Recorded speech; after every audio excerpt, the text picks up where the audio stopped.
James, thank you very much indeed for your time on the News Hour. What's your assessment then of how things stand on the front line? It does appear that Russia are putting renewed focus onto that eastern front. So yeah, I've just actually got back from spending 3 days just behind the front line in Donetsk region particularly, and it's very difficult for the Ukrainians.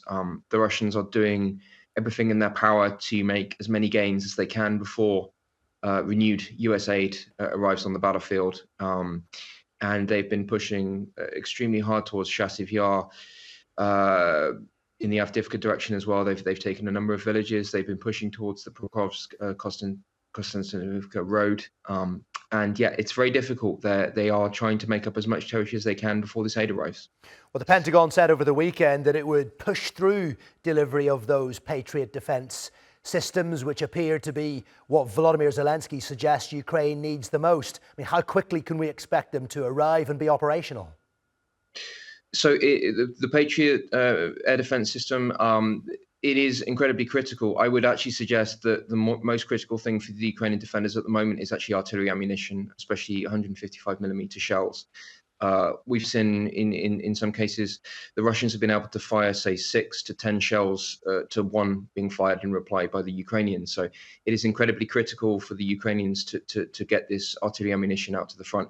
In regards to the air defense interceptors, they can be delivered relatively quickly. They can be flown into Rzeszów in Poland and then trucked directly to where they're needed.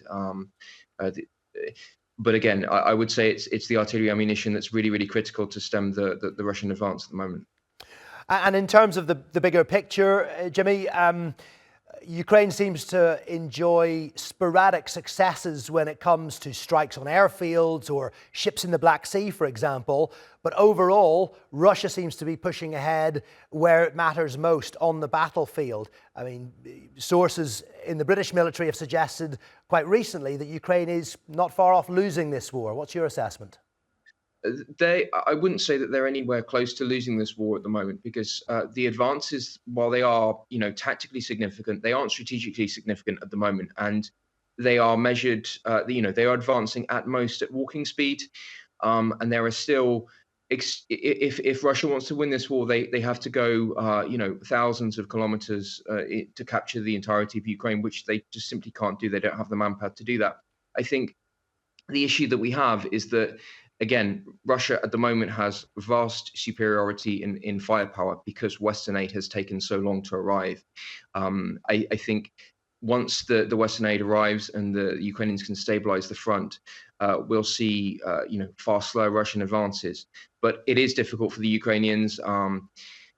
The problem is the Russians are advancing without any kind of care for the losses they're taking. They're taking huge, huge losses, but they just keep advancing, and they don't seem to care how many of their own troops die to take these really tiny, relatively insignificant Ukrainian villages and hamlets.